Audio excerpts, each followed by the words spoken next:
Edinburgh వచ్చిన కొత్తలో unpack జేసిన ట్రాలీని మళ్ళీ టచ్ చేయాల్సిన అవసరం వచ్చింది. ఎందుకంటే నేను లండన్ ఎళ్తున్నా 3 డేస్. సో, ఎడిన్‌బరో నుంచి గాబట్టి Waverley స్టేషన్‌కొచ్చేసా.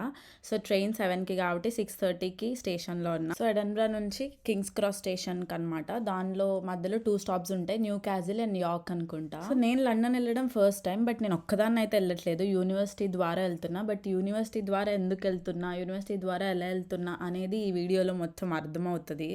So, వెళ్ళంగలోనే travel card collect చేసుకున్నాను. సో, 3 డేస్‌కి ట్రాన్స్‌పోర్ట్ ఫ్రీ అనమాట. Free in the sense university మనకి స్పాన్సర్ లాగా. వాళ్ళు కూపన్స్ అవన్నీ తీసుకొని నాకిచ్చారు. సో, లండన్‌కెళ్ళిన తర్వాత ట్యూబ్స్, బసెస్ ఇలాంటివన్నీ గూడా మనం ఈ డే ట్రావెల్ కార్డ్ యూజ్ చేసి మనము ట్రావెల్ చేయొచ్చు. సో, ఇప్పుడు ఎడిన్‌బరో నుంచి లండన్ కింగ్స్ క్రాస్‌కి. సో, ఈ train LNER. So, Scot Rail, Caledonian Sleeper అలా కొన్ని ఉంటాయి. దానిలో ఇది ఎలీనియర్. సో, లండన్ వెళ్ళడానికి ట్రైన్ గూడా వీళ్ళే స్పాన్సర్ చేశారు. ప్రెజెంట్ నేను యూనివర్సిటీ ఆఫ్ ఎడిన్‌బరాలో మాస్టర్స్ చేస్తున్నా. సో, స్టార్టింగ్‌లో ఇండక్షన్‌లో వాళ్ళు ఆల్రెడీ చెప్పారు ఏంటంటే లండన్ ట్రెక్ అని ఒకటి ఉంటది అని. ఫస్ట్ నేను ట్రెక్ అనంగలోనే ఇక్కడికి రాంగలోనే నిజంగా లైక్ మౌంటైన్ ట్రెక్ లాగా లండన్‌లో ఇక్కడేమైనా ఉందేమో అనుకున్నాను. బట్ వాళ్ళు తర్వాత చెప్పింది ఏంటంటే London employability and career trek. అంటే ఏంటంటే సో, కంప్లీట్‌గా మనం అన్నీ ప్యాక్ చేసేసుకొని మనం కంపెనీస్‌ని విజిట్ చేయడానికి వెళ్తాం. ఆ 3 డేస్ కాబట్టి ఇంకా దాన్ని London employability and career trek అని అంటారంట. ఇంకా ట్రైన్ స్టార్ట్ అయిన వెంటనే చాలా ఎక్సైటెడ్‌గా ఫీల్ అయ్యా. ఎందుకంటే ఫస్ట్ టైం వెళ్తున్నా లండన్‌కి. అండ్ ఆల్సో చాలా రీల్స్‌లో అండ్ సోషల్ మీడియాలో చూసింది ఏంటంటే London to Edinburgh or Edinburgh to London train journey ఉంటుంది కదా, అది one of the most beautiful train journeys అంట.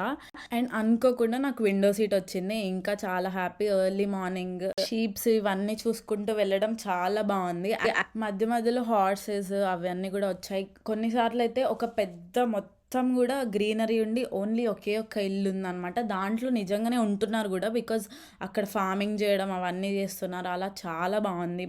మధ్య మధ్యలో కొన్ని కౌస్ కనపడినాయి. అండ్ ఆ గ్రీనరీ మొత్తం కూడా చాలా బాగుంది. సో, అసలు విషయంకి వస్తే మా స్కూల్కి 14 ప్రోగ్రామ్స్ ఉన్నాయి. మొత్తం ఒక 700-800 స్టూడెంట్స్ వరకు ఉంటారు. దాంట్లోంచి వాళ్ళు ఒక 100 స్టూడెంట్స్ని సెలెక్ట్ చేసి ఒక 4 ట్రెక్స్ అనమాట. సో, ట్రెక్కి 25 మెంబర్స్.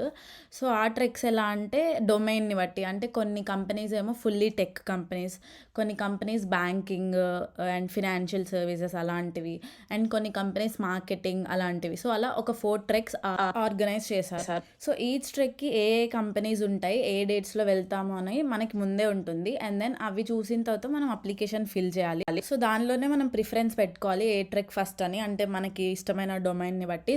సో, నేను దానిలో మోస్ట్లీ టెక్ కంపెనీస్ అంటే ఢిల్లీ ఉన్నాయి. బట్ నేను actually financial services and banking కొంచెం ఇంట్రెస్ట్ ఉంది నాకు. సో, అదే ఫస్ట్ ప్రిఫరెన్స్ పెట్టేసా. సెకండ్ ప్రిఫరెన్స్ టెక్ కంపెనీస్ అలా పెట్టా. లక్కీగా నాకు అప్లికేషన్ ఫస్ట్ సెలెక్ట్ అవ్వడమే ఎక్కువ అంటే ఫస్ట్ ప్రిఫరెన్స్ది వచ్చింది. ఇంకా హ్యాపీ అనమాట.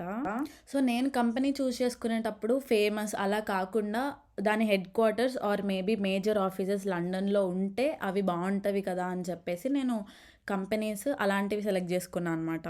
సో, నా ప్రిఫర్డ్ జాబ్ రోల్ ఏదైతే ఉందో అది మోస్ట్లీ ఎనలిటిక్స్కి సంబంధించి ఉంటుంది కాబట్టి ఎనలిటిక్స్ ఆర్ లేకపోతే media or banking, financial service అలాంటివి సెలెక్ట్ చేసుకున్నా. సో, ఫైనల్లీ లండన్లో కింగ్స్ క్రాస్లో దిగా అనమాట.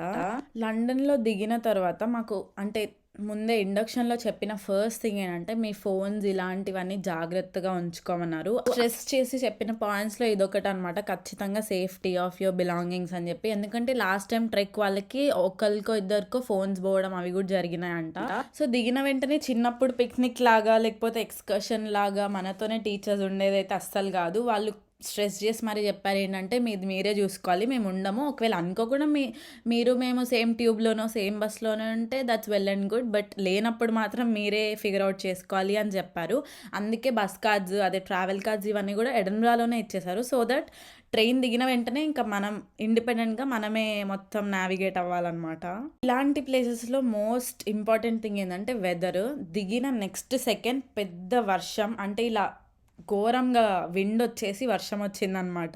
సంహవ్ లగేజ్ డ్రాప్ చేయడానికి వాళ్ళు ఇచ్చిన హోటల్కి అయితే వెళ్ళిపోయాను. సో, ఈ హోటల్ కోవెంట్ గార్డెన్ లో ఉంది. అక్కడ నుంచి కెనరీ వార్ఫ్కి వెళ్ళాలి. సో, ఆ ట్యూబ్స్ అండ్ అవన్నీ అర్థం చేసుకోవడానికి ఫస్ట్ ట్యూబ్ ఎక్కడానికి నాకు చాలా టైం పట్టింది. ఆల్మోస్ట్ 5-10 ఆర్ 15-20 మినిట్స్ కూడా అయింది అనుకుంటా. ఎందుకంటే north bound, south bound, west bound, central lines, district lines అని చాలా ఉన్నాయి. So finally one of the most dream places for job seekers అని చెప్పొచ్చు. బికాస్ కెనరీ వార్ఫ్ అనేది మోస్ట్లీ ఈ ఐటీ, టెక్ అంటే ఇంకా అన్ని కంపెనీస్ ఉండే ప్లేసెస్ అనమాట. Like JP Morgan, Barclays, Revolut ఇంకా అట్లాంటివన్నీ కూడా ఉంటాయి. 7-8 months నుంచి నేను ఎడన్బ్రాలో ఉంటున్నా. సో ఎడన్బ్రా అనేది స్కై స్క్రేపర్స్ లేని సిటీస్లో ఒకటి అనమాట. అలాంటి ప్లేస్ నుంచి సడన్గా ఇలా వచ్చేసి ఇలా స్కై స్క్రేపర్స్, ఈ బిల్డింగ్స్ అని చూడడం నిజంగా బాగుంది. సో అసలే ఫస్ట్ టైం అండ్ ఆల్సో ఒఫీషియల్గా యూనివర్సిటీ ద్వారా వెళ్తున్నాం కాబట్టి అందరం ఒకేసారి ఒక్క దగ్గర మీట్ అయ్యి వెళ్ళాలి కదా. సో ఇదంతా లేట్ అవన్నీ అవ్వకుండా రిస్క్ అవి ఏమి తీసుకోకుండా ఆల్రెడీ ముందే వచ్చేసున్నా.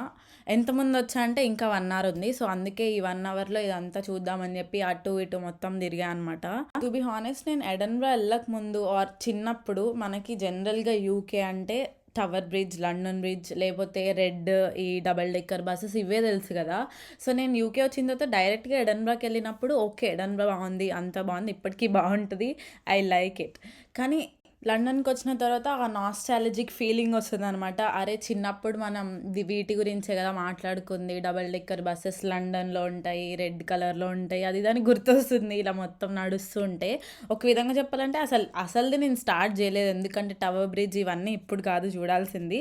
కానీ నార్మల్గా ఇవి చూస్తుంటేనే బాగుంది. సో అలా చూస్తున్నప్పుడు క్రౌడ్ చాలామంది ఉన్నారు ఒక దగ్గర. ఏంటబ్బా అని వెళ్ళి చూస్తే ఇది ఉందన్నమాట. సో F1 కార్ని వాళ్ళు డిస్ప్లేలో పెట్టారు అండ్ ఆల్మోస్ట్ టైం అయిపోయింది. ఒక 30 minutes 25 minutes ఉంది అన్నప్పుడు ఇంకేమైనా తిందామని చెప్పి గ్రెగ్స్కి వచ్చా.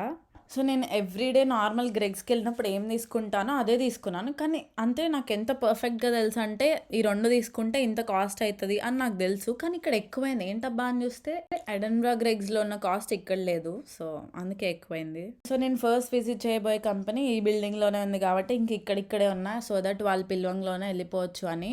సో మాకు ఆల్రెడీ చెప్పారు కంపెనీలోకి వెళ్ళిన తర్వాత వాళ్ళని క్వశ్చన్స్ ఏం అడగాలి అవన్నీ ప్రిపేర్ అయ్యి ఉండండి, సో దట్ నెట్వర్కింగ్ బాగా చేసుకోవచ్చు అది ఇది అన్నారు. కానీ నేను అది ఆలోచించడం ఆపేసి విజిట్ అయిపోయిన తర్వాత ఏ ప్లేసెస్కి వెళ్ళాలి అని ఆలోచించాను అనమాట.